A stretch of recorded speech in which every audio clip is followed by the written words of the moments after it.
Magandang hapon guys. Pag ganitong maulan guys, masarap pag munggo. Di totoo yan. O kaya yung mga sabaw-sabaw ba? Mga ilaga. Tara guys, samahan niyo ako. Kain tayo. Sabayin natin ng sili para masarap. Ito yung pagkain guys na masarap pagka maulan na panahon. At sa kasagsagan ng bagyo mga guys, may dalawang nagkaharutan. Sana all. Dalawang kalapate.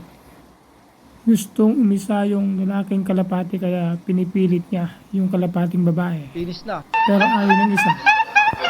Sana all pinipilit. Sabi ng lalaking kalapate. Sige na, pabigyan mo na ako.